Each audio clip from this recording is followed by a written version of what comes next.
देखें बाहर extreme cold है, अंदर हीट है, ह्यूमिड है। ये कैसे सारा हुआ है पानी पानी और ह्यूमिड सा। और बाहर रोड भी जो है वो फ्रीज़ हुई हुई है। ये कोल्ड की वजह से वाइट हुई हुई है, आइसी बनी हुई है। लेकिन इतने मुश्किल वेदर में भी सारे ही काम होते हैं बाहर के। ये वही हिसाब है कि वो कहते हैं ना, ਅਸੀਂ ਉਸ ਮੁਲਕ 'ਚ ਰਹਿੰਦੇ ਹਾਂ ਜਿੱਥੇ ਗੱਲ ਕਰੋ ਤੇ ਗੱਲ ਵੀ ਜੰਮ ਜਾਂਦੀ है, गर्म करो तो पता लगता है कि गल कही की है। कनाडा की ज़िंदगी देखें, इस तरह की मुश्किल भी होती है। एक्सट्रीम कोल्ड में भी आपको एक्सट्रीम कोल्ड अलर्ट है। एक्सट्रीम कोल्ड में भी बाहर जाना पड़ता है। डोर खोल के मैं आपको दिखाऊं तो व्यू बहुत ही आपको क्लियर नज़र आएगा। डोर बंद पे आपको फॉगी नज़र आ रहा था। ये इस तरह की कुछ सिचुएशन थी। ये मेरी इवनिंग थी और ये हमारा टेम्परेचर था आज का। और ये मेरी मॉर्निंग मॉर्निंग चाय के कप से शुरू होती है, नाश्ते से, और फिर घर के काम चल सो चल। बहुत दिनों से आप देख रहे होंगे कि मेरे सारे व्लॉग्स में आपको स्नो मेरे बैकयार्ड में नज़र आ रही होगी। इस दफ़ा तो कुछ इस तरह की सिचुएशन है कि ये मेल्ट हो ही नहीं रही। एक दिन मेल्ट हुई थी, नेक्स्ट डे फिर पड़ गई। और इतनी एक्सट्रीम कोल्ड थी कि मेरा डोर भी फ्रीज़ हो गया हुआ था। कोल्ड अलर्ट इतनी है, रात हमारी हीट काम करना बंद हो गई। एक्सट्रीम कोल्ड अलर्ट हो, हीट ना चले आपकी, तो आप सोचें क्या होता है। ये मैं गराज में से जो है अपना लेके आई थी डिश वॉशर, जो मैं बर्तन धोने के लिए यूज़ करती हूँ। ये गराज में स्लश बन चुका था। अंदर जो पड़ा है देखिए कितना लिक्विडी सा है। मैं इस तरह से दो जो है बॉटल किचन में ना फिल करके सिंक के नीचे रख लेती हूँ। और ये बड़ा जो गैलन है ये गराज में रख देती हूँ। ये मैं कास्को से लेके आती हूँ, काफ़ी टाइम निकल जाता है।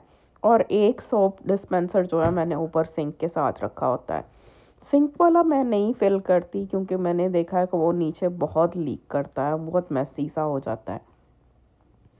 बाहर आप देखें मेरे बैकयार्ड से आपको स्नो भी नज़र आ रही होगी।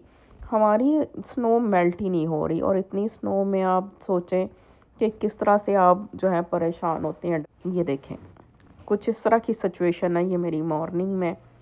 और इतनी स्नो के ऊपर जब धूप चमकती है लेकिन दिन बड़ा रोशन लगता है। रात को स्नो भी बहुत लाइट देती है यहाँ पे ना, और दिन में जब धूप चमकती है तो भी बहुत रिफ्लेक्ट होता है। लेकिन ये अच्छा लगता है, रोशन रोशन दिन, वरना कनाडा के दिन तो अंधेरों वाले ज़्यादातर होते हैं। और आज मैंने बनाया चिल्ली चिकन और वाइट राइस। इसकी आपको डिटेल रेसिपी चाहिए तो मैं आपको लिंक नीचे दे दूँगी। मैंने काफ़ी देर पहले एक वीडियो बनाई थी जिसमें मैंने बहुत डिटेल से इसकी रेसिपी शेयर की थी, लेकिन फिर भी आपको एक चलते चलते देखते जाएं। इसमें मैंने डाला था नमक, विनेगर, ब्लैक पेपर, अंडा और कॉर्नफ्लोर। उस सब को हम अच्छी तरह से मिक्स करके थोड़ी देर 2 घंटे के लिए इसको एटलीस्ट रेस्ट दे देंगे, या एक दिन पहले। फिर उसके बाद इसकी होगा फ्राइंग का काम। और फ्राइंग करने से पहले आप एक दफ़ा फिर इसको हाथ के साथ अच्छी तरह से मिक्स कर लें ताकि वो सारा जो एक दफ़ा इवन हो जाए। आपको मेरा गला फिर थोड़ा सा डिफरेंट लग रहा होगा। अभी तो मैं इतने महीने बीमार होकर हटी हूँ, दोबारा से फिर गला ख़राब हो रहा है। क्योंकि आप बाहर कोल्ड में चले जाओ तो आपको कोई ना कोई इसका इफेक्ट आ जाता है। डोर खोलो तो भी। मैंने डोर खोलने की बैकयार्ड की कोशिश की, वो तो फ्रीज़ हुआ हुआ था। कई दफ़ा तो उसको मैं जैसे हेयर ड्रायर लेके उसको गर्म हवा दे के फिर खोलती हूँ जब मुझे वाकई कोई बहुत ज़रूरी उसको खोलना हो। वरना हम वेट करते हैं उन दिनों का जब एक्सट्रीम कोल्ड ख़त्म होती है तो फिर वो डोर खुलते हैं। गराज में भी आप जाएं तो इस तरह से फ्रीजिंग कोल्ड होता है। और गराज में मैंने एक फ्रिज रखा हुआ है एक्स्ट्रा कामों के लिए। लेकिन विंटर में आप देखें उसको ज़्यादा काम करना चाहिए, काम करने की बजाय वो काम करना छोड़ देता है। अजीब है ना बात। उसमें चीज़ें जो हैं वो मोस्टली डीफ्रॉस्ट होना शुरू हो जाती हैं क्योंकि वो वर्क ही नहीं कर रहा होता। मुझे समझ नहीं आती ऐसा क्यों होता है। सुबह सुबह इस तरह से स्नो उड़ रही थी जैसे धूल मिट्टी पाकिस्तान में उड़ती है। और दिन जो है धूप की वजह से बड़ा चमकदार सा और रोशन रोशन सा लग रहा था। अभी दिनों में थोड़ा सा फ़र्क भी पड़ना शुरू हो गया है क्योंकि दिसंबर के बाद से आपको पता है दिन बड़े होना शुरू हो जाते हैं। चिकन फ्राई हो गया था कुछ इस तरह का, क्रिस्पी क्रिस्पी था। मेरा फ्राई चिकन होता है जब तो चलते फिरते बच्चे मेरे मियाँ इनमें से पीस उठा के खा लेते हैं। और अक्सर मैं ज़्यादा फ्राई करती हूँ, और जब तक उसका ग्रेवी बनाने का टाइम आता है उसमें से आधा गायब हो चुका होता है। चलते चलते साथ साथ मेरा देखें बाहर की क्या सिचुएशन है। धूप एक कोने पे चमक रही थी और बहुत ही प्यारी लग रही थी। अब रेसिपी की तरफ थोड़ा सा मैं आपको बता दूं कि इसमें मैंने जिंजर गार्लिक पेस्ट डाला था। वैसे आप गार्लिक पेस्ट ओनली डालें तो ज़्यादा बेटर है, फ्रेश डालें तो और भी अच्छा। इसमें 2 chicken cube, salt, crush paper, black pepper और कॉर्नफ्लोर, ये जो कि मैंने घोल के रखा था, और इसके साथ साथ प्याज। चिली चिकन की ओरिजिनल रेसिपी में प्याज जाता है, लेकिन कुछ लोग पसंद करते हैं तो आप बेल पेपर काट के स्लाइस उसके भी डाल सकते हैं। ये सारी चीज़ें डाल के मैंने इसको एक दफ़ा स्टोव को बंद कर दिया, क्योंकि मैंने ये देखा है, और बल्कि मैंने एक बहुत बड़े शेफ़ से सुना था कि जब हम पेपर डालते हैं और उसको स्टोव को बंद कर देते हैं, उसको रेस्ट करने देते हैं थोड़ा सा, तो उसका फ्लेवर बहुत अच्छा आता है, स्ट्रॉन्ग फ्लेवर आता है उसका। फिर उसके बाद दोबारा मैंने कॉर्नफ्लोर घोल के इसके अंदर जो डाला, फिर पानी डाला काफ़ी सारा, क्योंकि कॉर्नफ्लोर जो एक ग्लास में वो थिक हो जाएगा। इसमें मैंने 4 टेबलस्पून कॉर्नफ्लोर डाला था, तो तकरीबन 4 ही ग्लास मैंने इसमें पानी डाला था, और सोया सॉस। बस इसमें यही स्पाइसेस जाते हैं। इसको हम पकाएंगे, ये थिकन हो जाएगा, और जब वो थिक हो जाएगा उसके बाद भी हमें इसको 5 मिनट तक एटलीस्ट पकाना है, ताकि उसकी बॉन्ड रहे। ये इसमें मैंने चिली गार्लिक सॉस भी थोड़ी सी डाली। सम टाइम मैं डालती हूँ, सम टाइम मैं नहीं डालती, ये ऑप्शनल है। अब इसके हम प्याज इसके अंदर डाल देंगे और इसको पकने के लिए रख देंगे। जब ये थिक हो जाएगा, 5 मिनट तक इसको पकाना इसलिए ज़रूरी है ताकि हम इसके जो बॉन्ड होती है वो ना टूटे। यानी जब हम इसको बंद कर देते हैं तो अगर वो 5 मिनट तक नहीं पका होता तो उसकी थिकनेस ख़त्म हो जाती है। हल्का सा lemon juice for the flavour.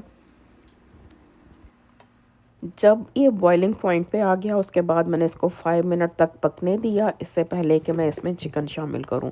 और इसके साथ मैंने बॉयल किए थे राइस का मैंने पानी ड्रेन नहीं किया, क्योंकि मेरे बच्चों को इसके साथ स्टिकी राइस अच्छे लगते हैं, जो कि चाइनीज़ खानों में होते हैं।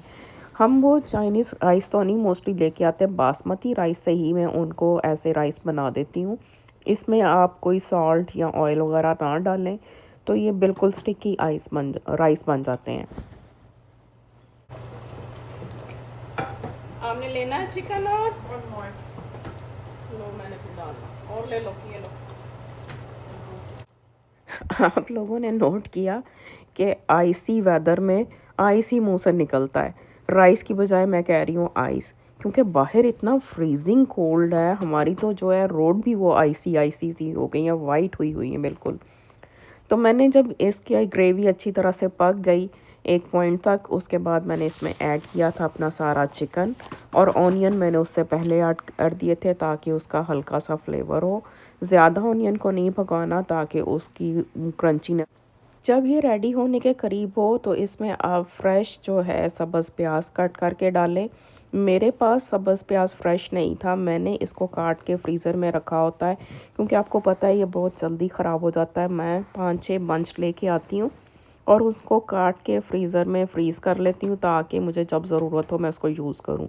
बिल्कुल फ्रेश की तरह से हो जाता है, कोई इतना ख़ास डिफरेंस नहीं होता, बस उसकी हल्की सी क्रंचीनेस जो है वो कम होती है।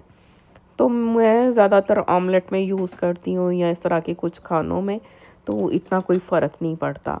और मेरे ये राइस तो बॉयल हो गए थे और स्टिकी थे, मैंने उनको चेक किया। फिर उसके बाद मैंने ये आप लोगों के लिए एक प्लेट बनाई ज़रा फैशन के तौर पे।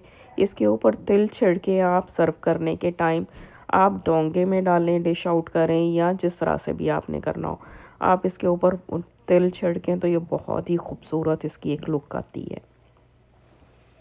या आप साइड टू साइड प्लेट में एक साइड पे चिली चिकन और एक साइड पे राइस बॉयल डाल के सर्व करें, ये आप लोगों की चॉइस है। मैंने ये बेटी के लिए साइड टू साइड डाले, दूसरी प्लेट मैंने आप लोगों के लिए डेकोरेट की। तो इस तरह से कुछ कलर्स। और ये जाते जाते देखें मेरे सॉप की बॉटल अब रूम टेम्परेचर पे बिल्कुल ठीक हो चुकी हैं। और मेरा जाते जाते आप बाहर का वेदर भी देख लें। आज का व्लॉग यहीं पे एंड करते हैं, इंशाल्लाह फिर मिलेंगे। अल्लाह हाफ़िज़।